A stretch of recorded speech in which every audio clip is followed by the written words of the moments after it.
सुंदरपुर के जंगल में कालू कौआ रहता था, जिसका रंग बहुत काला था। उसके कालेपन की वजह से जंगल का कोई भी पक्षी उसके साथ नहीं रहता था। उसको सब काला काला कहकर चिढ़ाते थे। एक दिन कालू कौआ अनाज लेने के लिए बाहर जाता है। अरे ओ काली चिड़िया, तू यहाँ पर क्या कर रही है?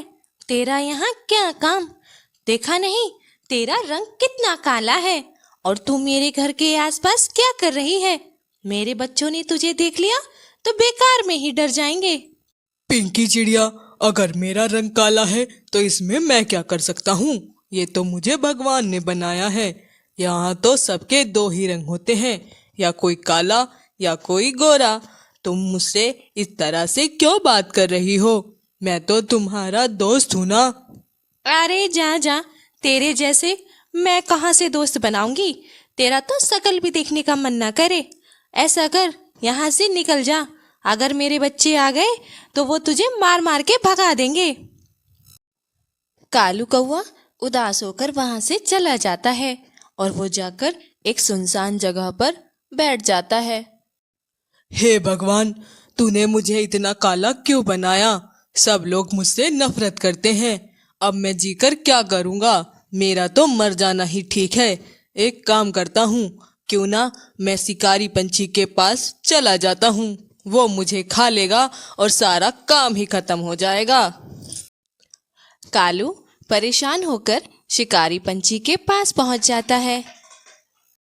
शिकारी भाई, क्या तुम मुझे खा सकते हो? सब लोग मुझसे बहुत परेशान हैं। कोई मुझसे दोस्ती भी नहीं करता। मेरा जीने का बिल्कुल भी मन नहीं है। तुम मुझे मारकर खा जाओ। अरे ओ कलवे, तू कहाँ से मेरे पास आ गया? मैं और तुझे खाऊं? मेरा दिमाग खराब है क्या? मेरा पेट और मेरी चोंच दोनों काली हो जाएंगी। चल भाग यहाँ से। तुझे देखकर मेरा दिन ही खराब हो गया। कालू कौआ उदास होकर वहां से चला गया और वो रोते रोते एक नदी के पास पहुंचा। इस दुनिया में कोई भी मुझसे प्यार नहीं करता, तो क्या फायदा मेरा जिंदा रहने का? मुझे इस नदी में कूदकर अपनी जान देनी चाहिए। मैं परेशान आ गया हूँ।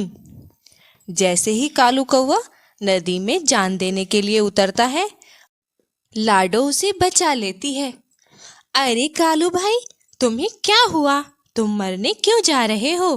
तुम्हें नहीं पता अपनी जान देना कितनी गलत बात है? आत्महत्या नहीं करनी चाहिए। हमें सारी मुश्किलों का सामना बड़ी हिम्मत से करना चाहिए। अरे ओ लाडो, तुम मुझे क्या समझा रही हो? मैं बहुत परेशान हूँ। जंगल में कोई भी मेरा दोस्त नहीं है, ना कोई मुझसे बात करना चाहता है। तुम भी उन्हीं में से हो। तुम भी मुझसे बात नहीं करोगी तो बताओ, मैं जिंदा रहकर क्या करूँगा? इससे अच्छा तो मैं मर ही जाऊं। अरे नहीं कालू भैया, अगर आपको ऐसा लगता है कि मैं आपसे बात नहीं करूंगी तो ये आपकी बहुत गलतफहमी है। मैं आपसे दोस्ती भी करूंगी और आपके साथ खेला भी करूंगी, लेकिन आप जान देने के बारे में मत सोचिए। जान बहुत कीमती है। भगवान ने सबको बहुत मेहनत से बनाया है और हम सबको उनका शुक्रिया अदा करना चाहिए। लाडो कालू कौवे को लेकर अपने घोंसले पर आ जाती है। वहां उसका बेटा भी बैठा हुआ था। माँ, आप ये अपने साथ किसको लाई हो? क्या ये मेरा दोस्त बनेगा? अरे हाँ बेटा, ये आपके कालू अंकल हैं। ये आपके दोस्त भी बनेंगे और आपके साथ खेला भी करेंगे। अरे वाह माँ, बहुत मजा आएगा। मुझे कालू अंकल के साथ खेलने में बहुत मजा आएगा। आप मेरे दोस्त बनोगे ना कालू अंकल? कालू इतना प्यार देखकर रो पड़ता है। लाडो, तुम और तुम्हारा बेटा बहुत अच्छा है। तुम्हारे संस्कार इसमें दिखाई देते हैं। तुम दोनों ने आज पहली बार मुझसे प्यार से बात की है, वरना इस जंगल में कोई मुझसे प्यार से बात नहीं करता। अगले दिन लाडो और कालू अनाज लेने के लिए बाहर जाते हैं। लाडो को कालू के साथ देखकर सारे पक्षी उसके पास आते हैं। ओ लाडो, तुझे क्या हो गया है? तू इस कलमुहे से क्यों दोस्ती कर रही है? देख, मैं तुझे समझा रही हूँ, इससे दोस्ती मत कर।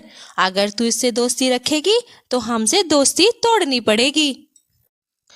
अगर तुम दोनों की दोस्ती इतनी कच्ची है कि मुझे इससे दोस्ती तोड़नी पड़े तो मैं ये दोस्ती खुद तोड़ दूंगी, लेकिन मैं कालू भैया के साथ हमेशा रहूंगी। मैं इनकी दोस्ती नहीं तोड़ूंगी। जंगल के और पक्षी लाडो से बोलना छोड़ देते हैं और वो उसके साथ खाना भी नहीं खाते। ये सब कालू देख रहा था। लाडो, तुम मेरी वजह से अपने दोस्तों की दोस्ती मत तोड़ो। मैं तो ऐसा ही हूँ, सब लोग मुझे पसंद नहीं करते। तुम उनसे दोस्ती बनाए रखो, मैं तो जैसे तैसे करके जी लूँगा। तुम अपनी मेरी वजह से अपना जीवन क्यों खराब कर रही हो? अरे कालो भाई, मैं तुम्हारी वजह से ये सब नहीं कर रही हूँ। अगर उन लोगों को मेरी दोस्ती इतनी कच्ची दिखती है कि अगर मैं तुमसे दोस्ती करूँ तो वो दोस्ती तोड़ देंगे, तो इस दोस्ती का तो कोई फायदा ही नहीं है। दोस्त तो वो होते हैं जो दोस्त का हर मुसीबत, हर समय साथ देते हैं। ये दोस्त पहले भी ठीक नहीं थे, तभी तो इन्होंने दोस्ती तोड़ दी। चलो अब हम घर चलते हैं, पिंकी हमारी इंतजार कर रही होगी। दोनों घर वापस आ जाते हैं। कालू बहुत परेशान था। लाडो, मैं तुमसे एक बात कहना चाहता हूँ। हम चाहे जैसे भी हों, लेकिन हम इस समाज में ही तो रहते हैं। एक काम करते हैं, मैं तुम्हारे बच्चे का ख्याल रख लूँगा। मैं बाहर नहीं जाया करूँगा।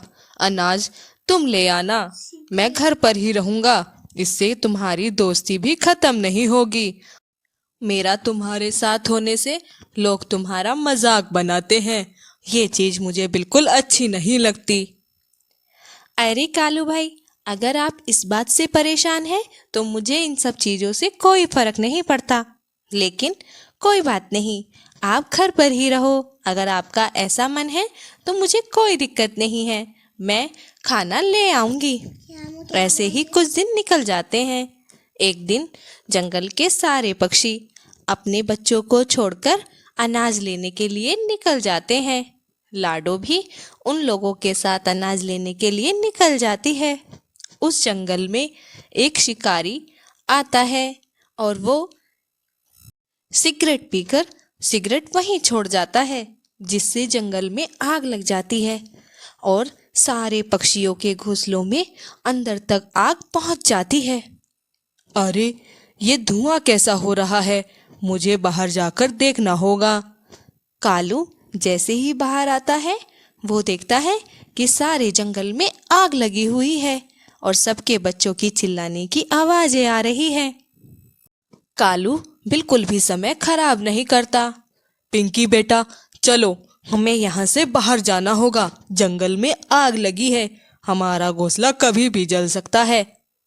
वो पिंकी को लेकर सुरक्षित स्थान पर पहुंच जाता है और वो ऐसे ही करके सारे पक्षियों के बच्चों को भी वहां से निकाल लेता है।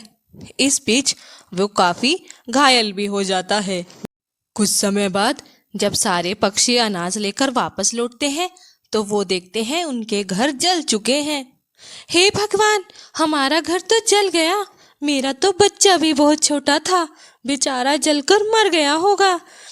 सारे पक्षी जोर जोर से रोने लग जाते हैं। तभी उनके पास कालू आता है। अरे पक्षियों, तुम परेशान ना हो, मैंने तुम्हारे बच्चों को सुरक्षित स्थान पर पहुंचा दिया है। जाओ, वो वहां तुम्हारा इंतजार कर रहे हैं। सारे पक्षी उसकी बात सुनकर अपने बच्चों से मिलने के लिए चले जाते हैं और वो अपने बच्चों को सुरक्षित देखकर बहुत खुश होते हैं।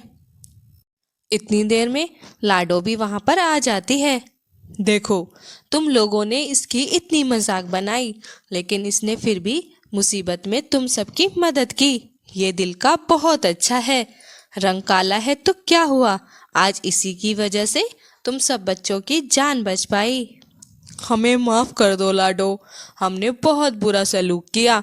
हमें अपनी गलती का एहसास है।